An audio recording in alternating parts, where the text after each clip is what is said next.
Hey, what's up, YouTube or Facebook or wherever this ends up? My name is Luscious Jones, or Charles. I'd like to share something, maybe a little something I was thinking about for a while. It's not really anything in particular, it's just a little bit of story time. Let's see if I can get this angle right. There we go. That's good enough. Yeah. That's good. Okay, so I wanted to share a little something here. It's not sharing either. Anyone can Google it, but this is just one in particular. A nursery rhyme. One by, everyone knows, Humpty Dumpty.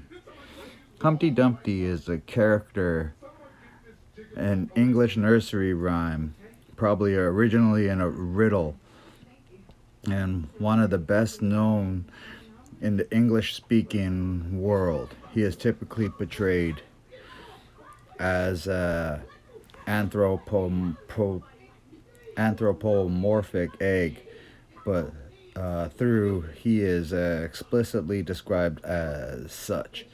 The first recorded versions of the rhyme dated from the late 18th century England, and the tune from 1870, James William Eliot's nursery rhyme and nursery songs. Its origins obscure, in several theories and have advanced and suggest original meanings.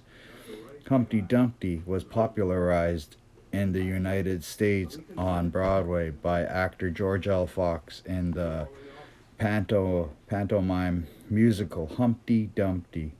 The show ran from 1868 to 1869 for a total of 483 performances, becoming the longest running Broadway show until it was surpassed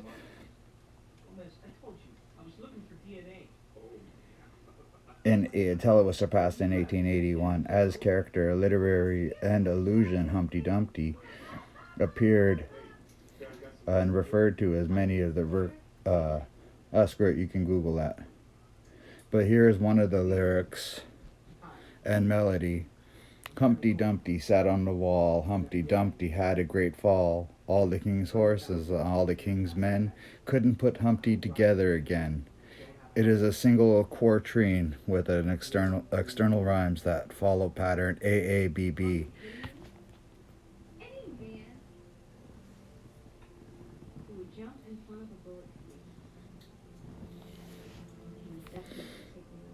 The earliest known version published in Samuel Arnold's Juvenile Amusements in 1797 with lyrics. Humpty Dumpty sat on the wall. Humpty Dumpty had a great fall. 80 men and 80 more could not make Humpty Dumpty where he was before. And here's the tune to that.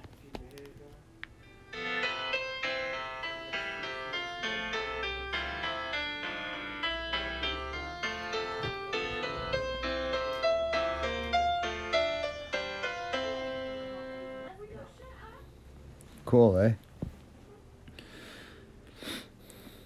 eh? William Carey Richards, 1818 to 1892, quoted the poem 1843, commenting, when we were 5 years old, the following parallel lines were propounded as a riddle. Humpty Dumpty, reader, is a Dutch or something else for an egg. Manuscript edition. Mother Goose's Melody, published in 1803, has the modern version with a different last line. Could not set Humpty Dumpty up again. It was published in 1810 in a version of Gamer Gurton's Garland. Note, original spelling variations left intact. Humpty Dumpty sat on a wall. Humpty Dumpty had a great fall. 80 more men and 80 more could not place Humpty Dumpty as he was before. In 1842, James Orchid Halliwell published a collected version as Humpty Dumpty lay in the beck. Humpty Humpty Dumpty lay in. Oh, I'm sorry. Let me start that again. Humpty Dumpty lay in a beck with all his sinews around his neck. 40 doctors and 40 rights could not put Humpty Dumpty to its rights. I can tell you about that in a moment. The modern day version of this nursery rhyme is known throughout the UK since the mid 20th century as it follows. Humpty Dumpty sat on a wall. Humpty Dumpty had a great fall. All the king's horses and all the king's men couldn't put Humpty together again. That's the one I grew up with. According to the Oxford Dictionary in the 17th century, the term Humpty Dumpty referred to as a drink of brandy boiled with ale. Oh, cool.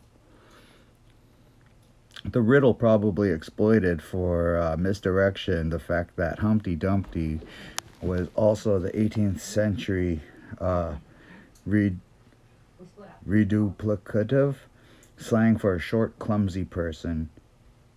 Cool. That's a mouthful. The riddle may depend upon the assumption that a clumsy person falling off a wall might not be irreparably damaged, whereas an egg would be. The rhyme is no longer. The rhyme. Where the hell was I? The riddle may depend on the assumption that the clumsy person falling off the wall might not be irreparably damaged, whereas the egg might be. The rhyme is no longer posed as a riddle, since the answer is now so well known. Riddles have been recorded by folklorists in other languages, such as boule boule in French, lille trille in Swedish and Norwegian, runzikelken, punzikelken, or Humpelken in different parts of Germany, although none is widely known as Humpty Dumpty in English. Meaning, the rhyme does not explicitly state that the subject is an egg, possibly because there have been originally posed as a riddle.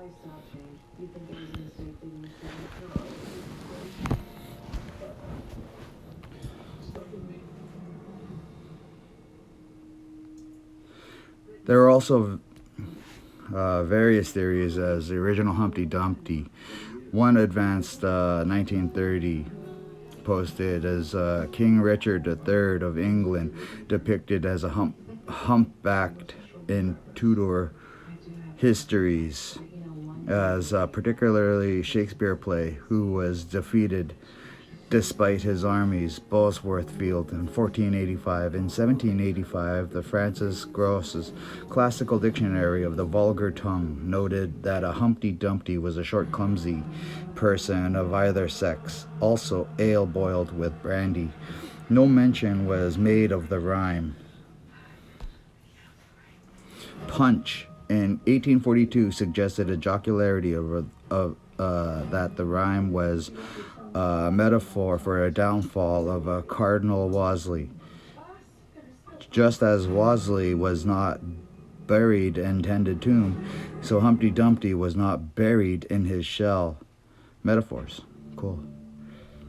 Professor David Daub suggested that the Oxford magazine in 16 February 1956 Humpty Dumpty was a tortoise, siege engine, and armored frame used as unsuccessfully to approach the walls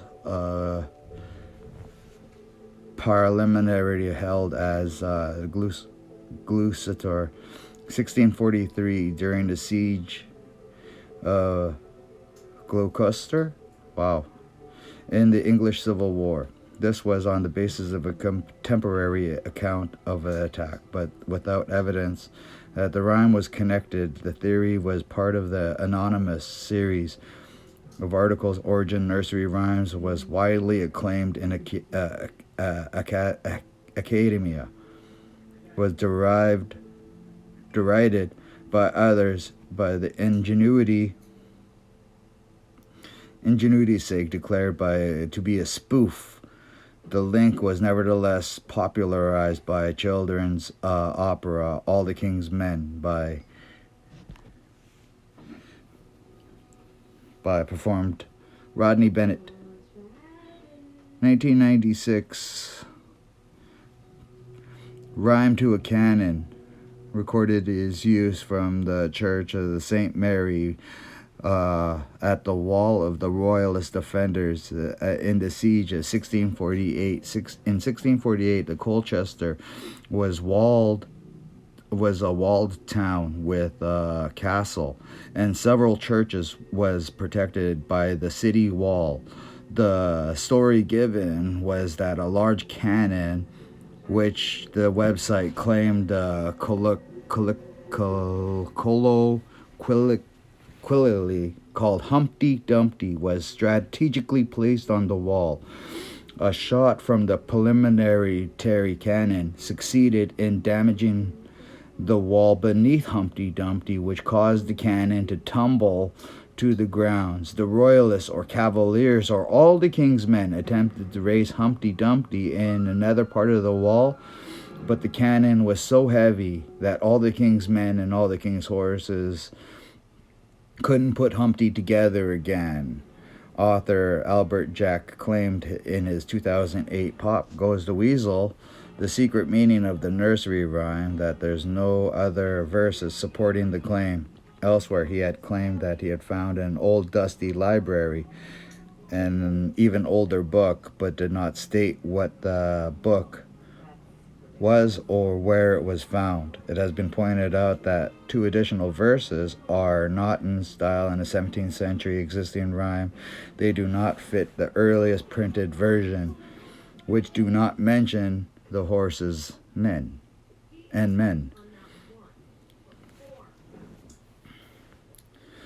Now, Humpty Dumpty was in Through the Looking Glass. I understand what you're saying.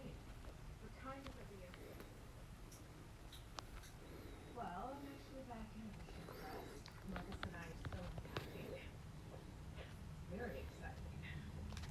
From the author Lewis Carroll and Through the Looking Glass, which is well known as Alice in Wonderland sequel. So, what Humpty Dumpty appears in Through the Looking Glass in 1871, a sequel to Alice in Wonderland from the 6 years prior. Alice remarks that Humpty is exactly like an egg, which Humpty finds to be very provoking. And Alice clarifies that. She said, "He looks like an egg, not that he is one."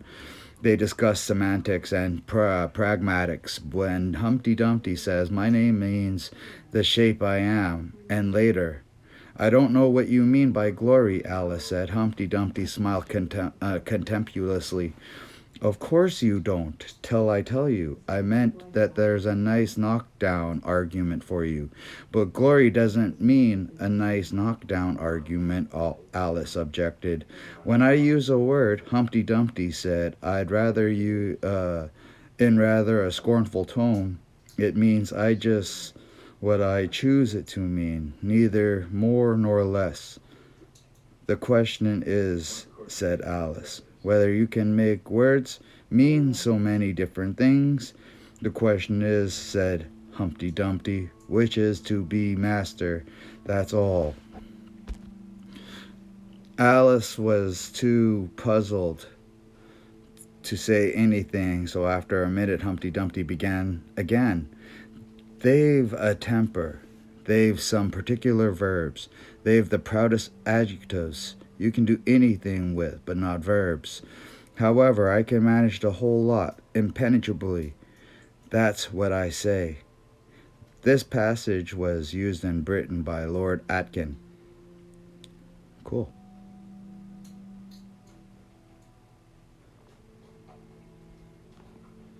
The fact is that what one goes by generally, Alice remarked, a thoughtful tone. "That just what I complain of," said Humpty Dumpty. "Your face is the same as everybody has, the two eyes. marking their places in the air with his thumb.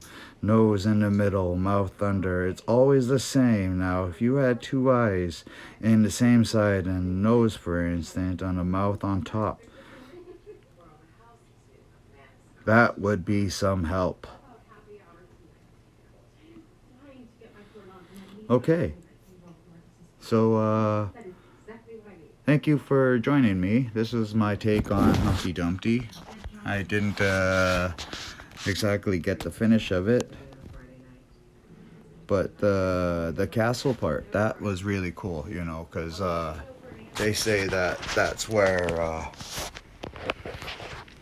the story originated from. It was originally a cannon, and when it was strategically knocked down from its place on the castle, they couldn't mount it back up again because it was too big.